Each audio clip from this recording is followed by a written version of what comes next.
महाराष्ट्रातील ग्रामीण भागात गावागावात जाऊन शैक्षणिक गुणवत्तेसंबंधी मुंबईमधील प्रथम शैक्षणिक प्रतिष्ठान सर्वेक्षण करते आणि असर नावानं हा अहवाल प्रसिद्ध करते.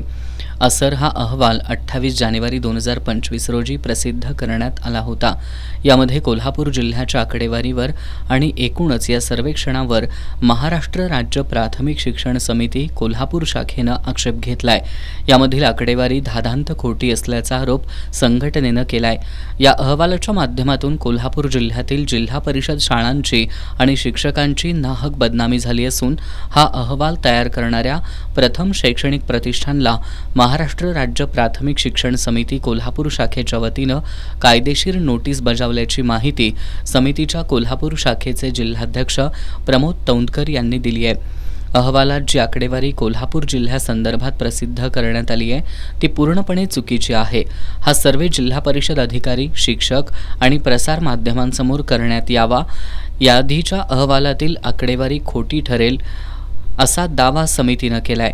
कोल्हापूर जिल्ह्यातील विद्यार्थी मागील 35 वर्ष शिष्यवृत्तीमध्ये अग्रेसर आहेत.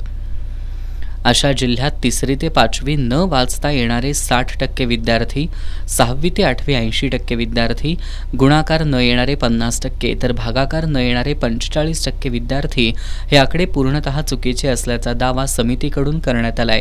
ही आकडेवारी कोल्हापूर जिल्ह्याची बदनामी करणारी आहे. 30 दिवसात जिल्हा परिषद अधिकारी, शिक्षक आणि प्रसार माध्यमांसमोर पुन्हा एकदा सर्वेक्षण करून अहवाल तयार करावा अशी नोटीस प्रथम शैक्षणिक प्रतिष्ठानला बजावण्यात आल्याचं तौंडकर यांनी सांगितलं.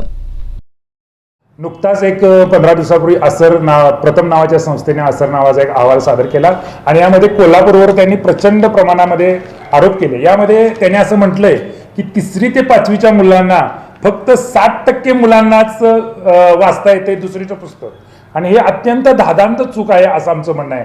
त्याचबरोबर त्यांनी असं म्हटलं की इयत्ता 2रीच्या मुलांना, 6वी ते 8वीच्या मुलांना फक्त म्हणजे 80%च मुलांना वाचता येते असंही त्यांचं मत आहे.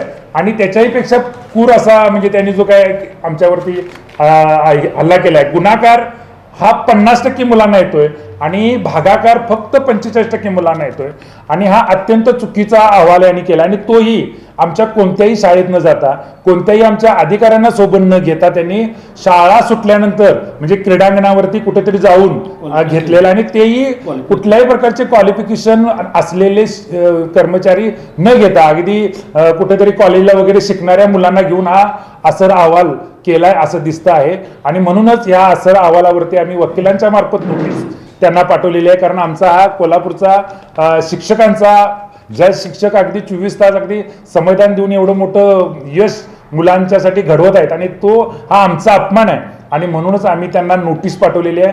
त्या नोटिसामध्ये आम्ही असं म्हटलंय की 30 दिवसाच्या आतमध्ये आमच्या शिक्षण विभागातले कुणीही अधिकारी, पत्रकार बंधू आणि आम्ही जाऊन त्या शाळा ज्या काय तुम्ही म्हणाल त्या शाळांच्या मध्ये सर्वे करूया आणि जो काय सर्वे असेल तो संपूर्ण महाराष्ट्राला जाहीर करूया असा खोटा आरोप करून आमच्या मराठी शाळा बंद करण्याचं, गोरगरिबांना शिक्षण बंद करण्याचं तुम्हाला कुठलाही अधिकार नाही. आणि म्हणूनच आम्ही तुमच्या विरोधात अशा प्रकारचं नोटीस तुम्हाला बजावलेलं आहे. या पत्रकार परिषदेला समितीचे प्रभाकर कमळकर, अर्जुन पाटील, गणपती मांडवकर, सुनील कुंभार, विनायक मगदूम, सचिन कोल्हापुरे, संजय जितकर, शशिकांत रानमाळे आदी उपस्थित होते.